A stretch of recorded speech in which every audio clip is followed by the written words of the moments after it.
उपासक उपास्य देव के नाम रूप लीला धाम इसी में आसक्त हो जाए, भगवान की त्रिगुणमयी माया का प्रभाव नाम रूप लीला धाम में जो आसक्त चित्त हैं उन पर नहीं पड़ता। माया क्या है? एक भ्रम है। जो भगवान से विमुख हैं उन्हें अविद्या, अज्ञान, माया, अस्मिता, मोह, राग, काम ये सब आसक्त कर लेते, भ्रमित कर लेते हैं। यही माया है। अपने को देह मान लेना भ्रम, अपने को कर्ता मान लेना भ्रम, अपने को भोक्ता मान लेना भ्रम, अपने को स्त्री पुरुष जड़ चैतन्यवत संपूर्ण नानात्व, ये सब भ्रम। जासु कृपा सब भ्रम मिट जाई, गिरजा सोई कृपालु रघुराई। जिन भगवान श्री हरि के चरणों का आश्रय ले लेने से कृपा ऐसी होती है कि संपूर्ण भ्रमों का नाश कर देती है।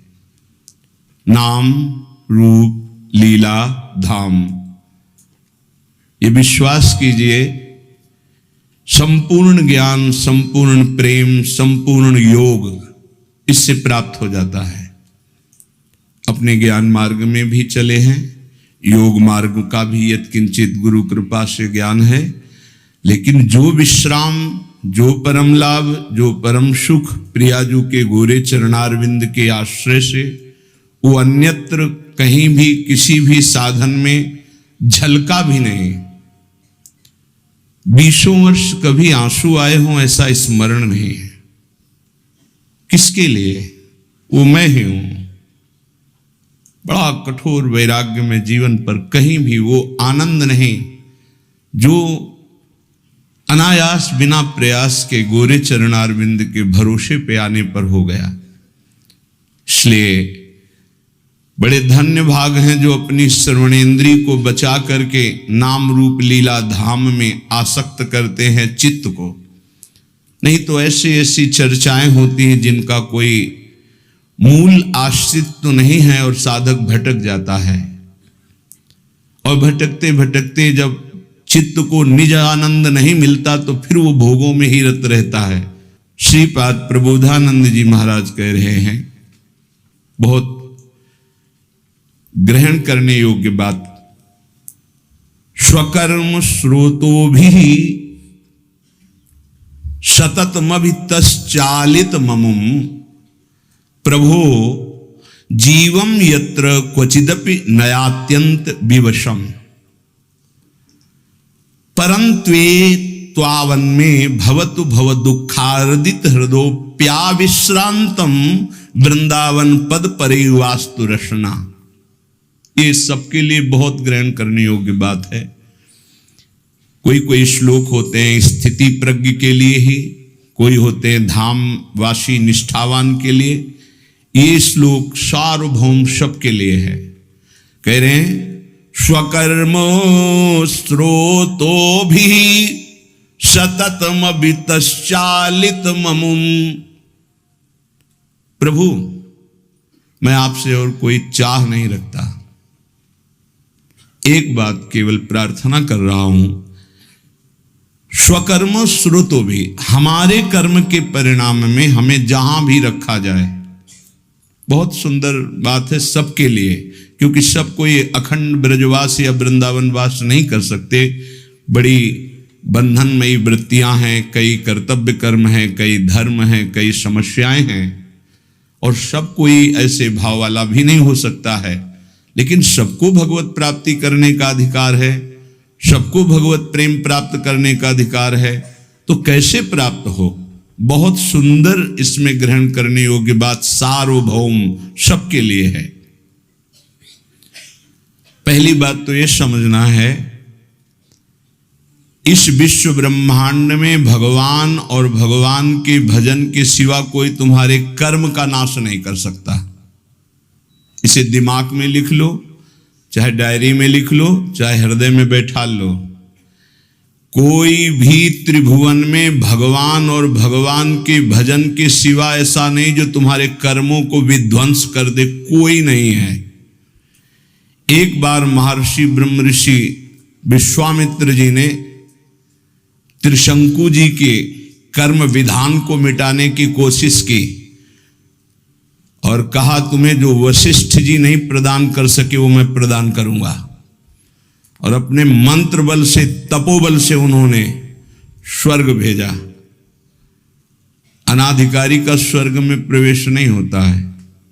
अगर वो पुण्य बल से अधिकार भी प्राप्त कर लिया है लेकिन ब्रह्म ऋषियों की अनुमति नहीं है तो भी नहीं होगा।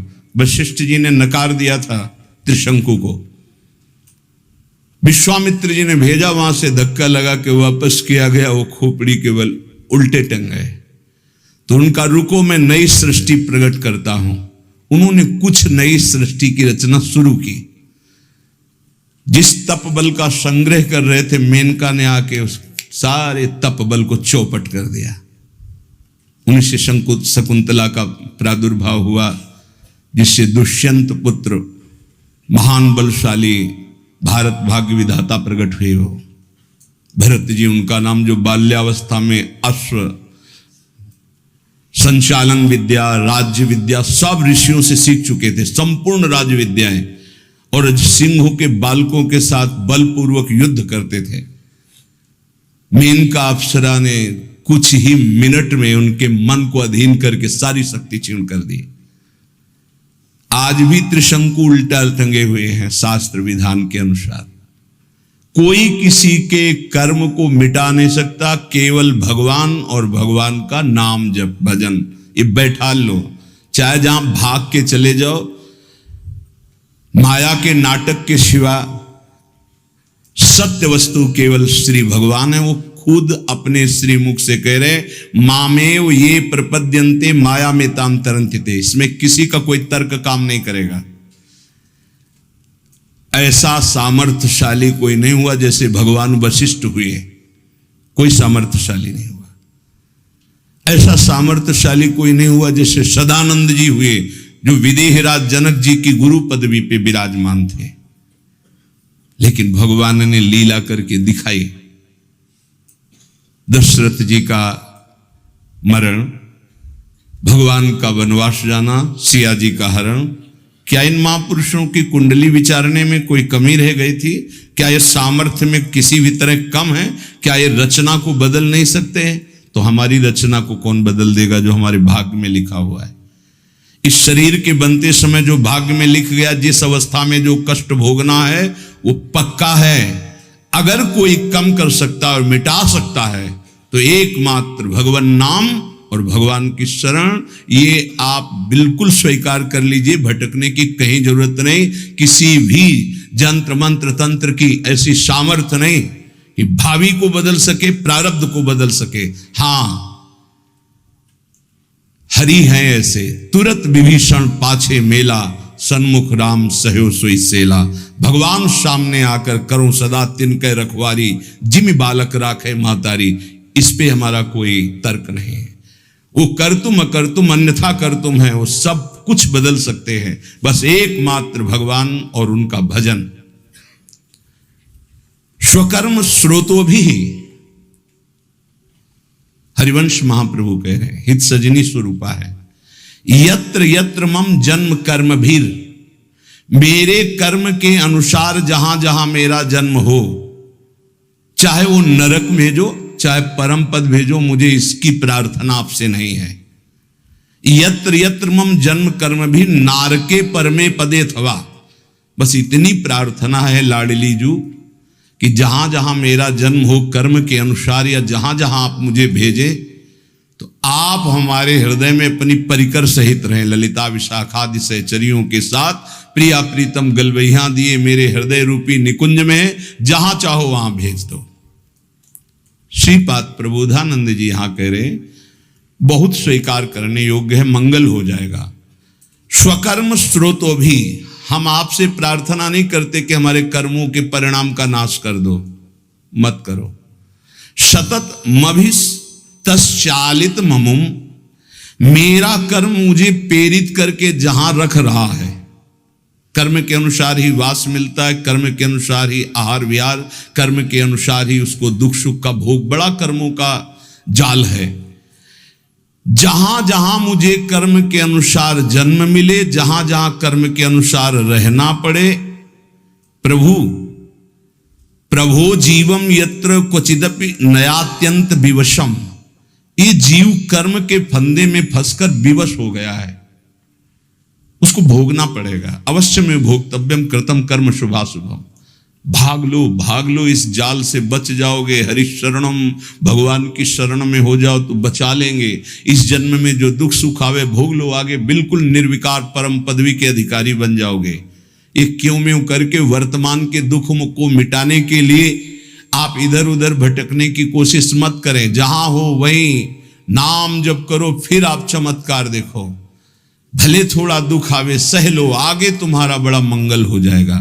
प्रभो जीवम यत्र क्वचिदपि नयात्यंत विवशम, अत्यंत विवश हो गया है जीव। जब चाहता है काम क्रोध लोभ मोह मत, जब जो चाहते हैं उसको ऐसे परास्त कर रहे हैं। नाथ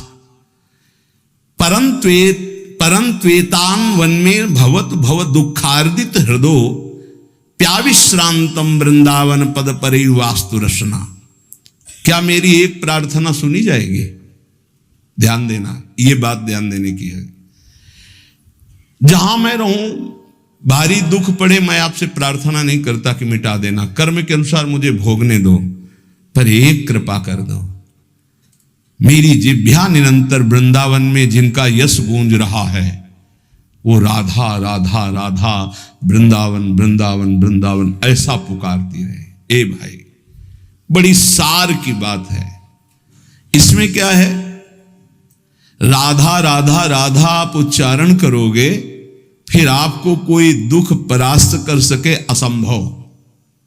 ध्यान रखना, कोई दुख ना आवे, हम ये बात नहीं कह रहे। बिल्कुल नाटकबाजी की, मन की नाटकबाजी, संसार की नाटकबाजी, इसमें मत फंसिए। पक्का अवश्य में वो भोक्तव्यम कृतम कर्म शुभाशुभम, बड़े बड़े सिद्धों को भोगना पड़ा है। आप तो साधारण कर्म करने वाले, जिन्होंने असाधारण तप किया, असाधारण जो आप सोच नहीं सकते, उनको भी शारीरिक दंड भोगने पड़े, जो इसमें निश्चय कर दिए गए हैं।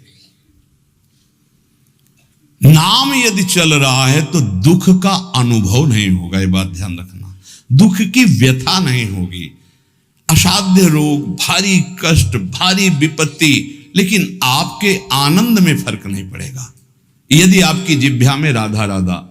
आगे परिणाम दुख की निशानी नहीं रहेगी, दुख का नाम नहीं रहेगा, ये बात विश्वास कर लीजिए। इसीलिए बहुत सुलझा हुआ इस सिद्धांत श्रीपाद कह रहे, प्रभु स्वकर्म स्रोतो भी सततमभि तश्चालित ममुम, प्रभो जीवम यत्र क्वचिदपि नयात्यंत विवशम, परंत्वेतावन में भवतु भव दुखार्दित हृदय।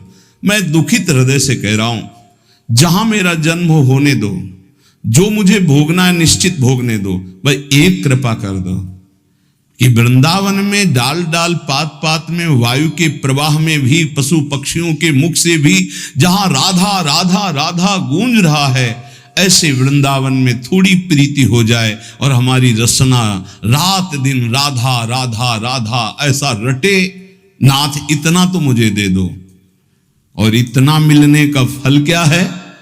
बोले कदावा कश्यापि स्फुट नव कदम्बस्य विटपे, स्फुरद गोपी भर्तु किमपि कलये स्मरवदनम, कदा श्री राधाया कुसुम चय लोलंच ललितम, करम वीक्षे वृंदावन भुवि लतौघे क्वचिदपि। जहां भी हो आप वहीं से, आप